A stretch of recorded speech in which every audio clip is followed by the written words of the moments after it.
Saatnya ikuti Bincang Pagi.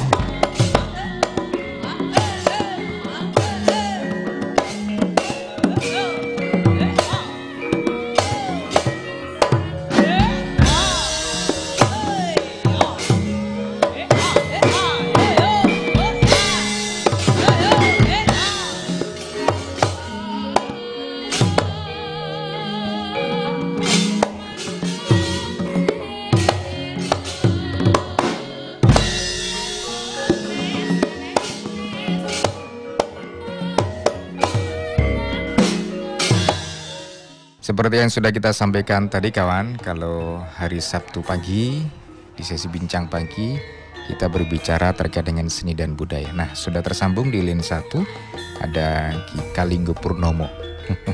Salah satu dalang sekaligus juga pemilik Campur Sari ya, pemilik grup Campur Sari. Assalamualaikum, selamat pagi Pak Kalinggo.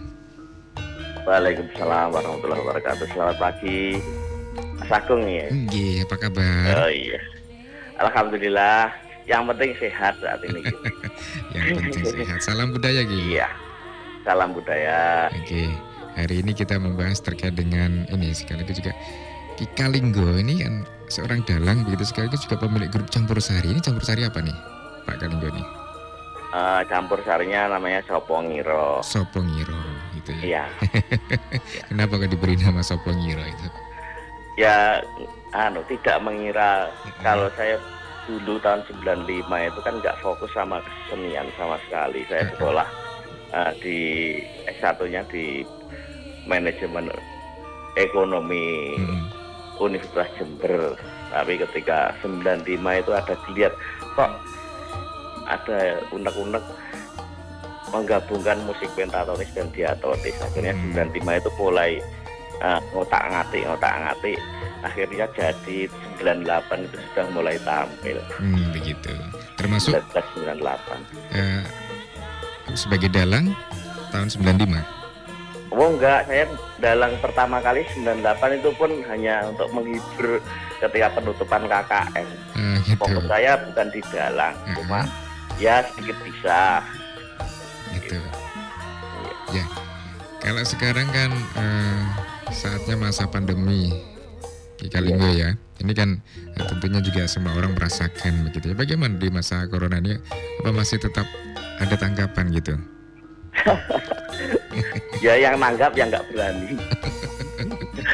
Intinya begini, pada garis besarnya teman-teman seniman yang saat ini sudah menganggur selama 6 bulan. 6 bulan ini tidak ada penghasilan sama sekali. Bahkan sejak Maret itu kan sudah tidak boleh pentas. Pengalaman kami seniman ini sebenarnya sebelum hari raya, sebelum puasa itu kan banyak job sekali yang diterima. Bukan hanya saya, tapi seluruh seniman yang ada di Blitar khususnya. Saya tahu jadwal-jadwal mereka kan sering diupload di Facebook, di Instagram itu. Jadi berhenti total sejak saat itu hingga hari ini. Tapi kemarin ada wacana-wacana yang berbentuk virtual itu yang membantu kegiatan. Tapi kan itu hanya sekedar mengobati rasa kangen kita untuk main musik, main gamelan. Gitu. Kalau hitungan belum pemasukan secara ekonomi ya. Nah itu ya. Nah, belum bantu.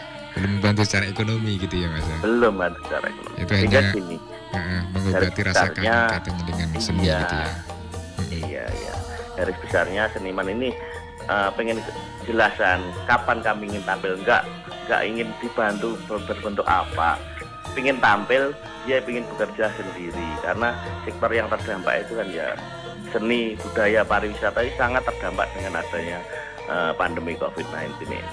Kalau pertanian sebenarnya nggak begitu terdampak, masih bisa bekerja, bisa panen saat ini di lapangan seperti itu kenyataan. Tapi kalau yang seniman ini bahkan ada yang banding terjadi kuli bangunan. Kalau pemilik dalang-dalang itu mungkin masih punya tabungan, masih punya channel YouTube yang bisa membantu. Tapi kalau yang pengerawit, terus kemudian peniti gamelan yang usung-usung gamelan itu, musisi, campur sarinya, sindennya, itu kan jarang yang punya keahlian yang lain di bidang yang lain. Mungkin bidangnya yang bisa itu jual beli secara online yang marak saat ini. Ada yang jadi eh, eh, yang laki-laki ada yang jadi kurir makanan, ada yang dagangan online mulai dari makanan sampai baju-baju. Ini tapi kan karena bukan keahliannya ya, sifatnya hanya untuk daripada menganggur total itu. Berarti dari para penggerawitnya Ki Kalinggo ini ada yang beralih profesi gitu ya? Banyak. Banyak yang jadi sementara jadi tukang ojek itu ya ada, yang jadi kuli bangunan, yang jadi tukang kayu juga ada. Selama masa pandemi ini juga berhenti total kalau begitu ya, tidak ada semacam latihan begitu lagi? Ada. Kalau kami kemarin ada itu yang agendanya dari kabupaten untuk sosialisasi COVID-19 di tiap-tiap kecamatan. Itu kan ada pagelaran wayang kulit virtual. Itu ada kegiatan. Sebelumnya ini alhamdulillah sebenarnya kami ini terbantu melalui channel YouTube. Di masa ini ada kegiatan virtual yang dilakukan di adik saya Ki Cahya Kuntadi itu kan menggelar penggalangan donasi untuk seniman-seniman se-Jawa Tengah, sebagian se-Jawa Timur. Sehingga sebelum hari raya pas puasa itu kita mendapatkan 200 juta lebih itu Pak. Gitu, ya. Akhirnya kita bagi seniman, mulai seniman-seniman lama, senior-senior. Di Blitar itu ada sinden senior Bu Surti, itu kan saat ini sudah sepuh Patian itu. Kita juga donasi ke sana. Terus teman-teman yang sudah senior pengerawit senior yang ada di Blitar ini sebagian besar juga kita kasih donasi. Ini agak membantu sedikit, tapi hanya sekali. Ini kan hanya sekali, nggak bisa berkali-kali karena kegiatan virtual donasi ini hanya dilakukan beberapa gelombang pagelaran virtual wayang kulit. Akhirnya dari situ muncul yang nanggap secara virtual, termasuk acara di agenda kabupaten kemarin untuk sosialisasi wayangan secara virtual. Gitu. Kalau secara virtual itu lokasinya di mana Ki? Bisa jadi seperti yang kami lakukan. Saya kebetulan kan juga kepala desa. Ini agenda bersih desa kemarin. Saya virtual ini dalangnya dari Karanganyar, Solo, Mas Anom Bejo Kangko itu. Terus kemudian di pendopo balai desa itu saya pasang kelir seperti wayangan biasa itu, tapi pakai proyektor. Gitu. Dalangnya dalang goib, dalangnya di sana. Bisa jadi juga di tempat-tempat yang bisa disterilkan dari massa. Seperti yang di Kecamatan Sangankulon itu, bener virtualnya di kecamatan, tapi ditutup itu pakai satir, nggak boleh ada penonton yang masuk. Nah, semua menontonnya lewat YouTube gitu ya, channel YouTube ya. Begitu. Ya. Kalau secara finansial, tentunya kalau virtual itu bagaimana dengan perbedaan yang tanggapan yang biasa gitu? Ya jelas beda lah. Mungkin nggak ada separuhnya, jelas beda. Gitu ya. Tapi kalau untuk masalah katanya dengan sarana prasarana mungkin kuota dan sebagainya, ini tanggungnya dari panitia gitu Pak ya? Enggak, kalau saya virtual memang karena saya itu kan ada 2 channel yang mungkin sudah jalan walaupun tidak besar. Channel Bagong Beling dan Gus Lurah ini saling mengcover, sehingga sebenarnya kemarin pas setelah hari raya gencar-gencarnya ketat-ketatnya COVID itu di Blitar, saya sudah akan menggelar sosialisasi virtual wayangan sebelum setelah hari raya. Tapi ini dari hasil YouTube itu saya bagikan ke teman-teman pengerawit dan sinden, rencana seperti itu. Tapi karena masih gencar, tingkat lonjakan di Kabupaten Blitar dan Kota Blitar itu sedang naik-naiknya di puncak. Akhirnya nggak diizinkan oleh Polsek, akhirnya kita tunda. Berarti sekarang ini beralih profesi juga Ki Kalinggo ini menjadi YouTuber gitu ya? Iya, sejak 2018 sebenarnya. Nah, ini mumpung event ini yang bisa kita manfaatkan untuk bersosialisasi, untuk membantu teman-teman sedikit mengurangi beban mereka dari adanya pandemi COVID ini. Ini kan sekarang kan zamannya kan tembang-tembang Jawa lagi naik daun ya. Dan banyak dalang yang menjadi penyanyi atau pencipta tembang-tembang Jambok Sari. Nah, ini apakah tidak mencoba ikut-ikutan jadi penyanyi gitu? Wah, Untuk saya pencipta suara lagu saya gitu. pas-pasan soalnya. Suara saya untuk nyanyi ini pas-pasan. Kalau nggak nyanyi Jawa banget itu malah nggak mengena. Sesarengan Mas Kalinggo Purnomo. Oke Mas Jo. Siap. Sopo kira? Masih bersama channel Bagong Beling. Bagong Beling. Sopo kira? Iwak mangut saben teko mesti mrengut. Apik toh.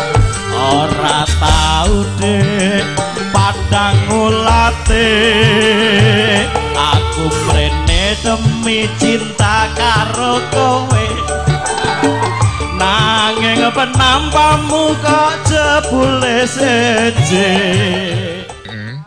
Iya. Gitu. Kalau masalah mencipta lagu, Pak Haji Sukron Suwondo ini sudah 200 lagu lebih yang tercipta. Bahkan ini mulai lagu gending dolanan sampai gending iringan wayang sampai gending klasik ini sudah 200 lebih. Tapi kan masyarakat saat ini kan yang perlu disuguhi itu sing gampang-gampang lah, gampang dirungokne, gampang dieling, gampang dinyanyekne, diterokne.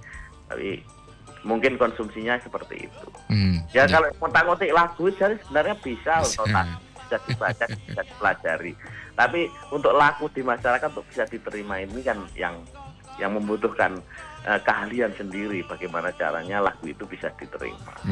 Kalau disebutkan Ki Kalinggo tadi para satu di antaranya jagonya tadi pengrawitnya beralih mencari profesi gitu ya. Kalau ini sinden-sindennya itu sekarang jadi apa sekarang? Kalau enggak ada tanggapan gitu. Nggih. Kalau sinden ini kan mayoritas ada yang sudah sambil jualan baju kebaya, juga baju-baju seperti jadulan itu ada. Terus kemudian baju-baju biasa itu ada banyak. Kalau sinden penyanyi campur sari, penyanyi dangdut itu pinter kok mereka untuk objek di luar keahliannya itu. Betul pinter ya. Betul pinter, tapi ya itu karena daya beli masyarakat saat ini kan turun. Iya. Daya beli masyarakat turun memang dari semua sektor terpengaruh sehingga mereka pun juga mengalami penurunan ketika melakukan penjualan secara online. Bahkan ada yang jual masak sendiri dijual secara online itu ada banyak. Gitu Tapi ya itu daya beli masyarakat turun, penghasilan juga tetap turun, nggak bisa ditipu itu. Baik, ini barangkali yang terakhir ada yang disampaikan Ki Kalinggo kaitannya dengan masa pandemi seperti ini, bagaimana kita bisa bertahan begitu Ki? Ya, terima kasih. Pada intinya tetaplah kita patuh pada protokol kesehatan, pakai masker terutama agar apa? Agar pandemi ini segera usai. Kita berharap semua normal kembali kalau kita patuh terhadap protokol kesehatan. Insya Allah ketika kita normal kembali, seniman ini yang dibutuhkan adalah ketika kita bisa tampil mengeksplorasi bakatnya, mengeksplorasi keahliannya di bidang kesenian. Nah, nanti otomatis ekonomi itu akan berjalan sendiri. Karena apa? Ekonomi yang ditumbuhkan dari sebuah pertunjukan itu tidak hanya dalangnya saja atau musisinya saja, pengrawitnya saja. Tambah ekonomi kepada penjual-penjual, bakul-bakul mainan, bakul-bakul makanan di warung-warung kecil itu yang juga akan muncul. Bahkan ketika rame itu ada parkir, ini bisa digunakan untuk lingkungan, digunakan untuk sektor Karang Taruna dan lain sebagainya. Jadi yang penting kita harus tetap protokol kesehatan agar pandemi ini segera usai dan aktivitas kesenian budaya yang memang kita harus uri-uri dan kita lestarikan ini bisa eksis kembali khususnya di Kabupaten dan Kota Blitar. Gitu saja. Dan harapannya bisa cepat manggung lagi gitu ya. Iya, yang penting itu. Kalau pandeminya nggak usai, kita nggak bisa manggung. Nggak bisa manggung ya. Bisa manggung, iya. Tapi tetap di YouTube gitu ya. Ya itulah salah satu solusinya ya di YouTube itu, karena walaupun hasilnya sedikit tapi kita bisa merasakan bersama-sama, bahkan kita bisa kalau jeli dalam memanfaatkan media online ini, teknologi digitalisasi ini, kita bahkan namanya bisa terangkat dari YouTube. Baik. Kika Linggo, terima kasih atas waktunya hari ini. Walaupun sedikit juga semoga bermanfaat ya. Baik, assalamualaikum. Selamat pagi, salam budaya. Waalaikumsalam warahmatullahi wabarakatuh. Salam budaya. Sapa iki? Antarjo. Bali sapa kang dadi aran Tumenggung Harwin, merga kena pandemi. Karo maratuaku jenenge Harwin, penggaweanku dahar turu karo kancah-kancane. Ayo maju. Ah.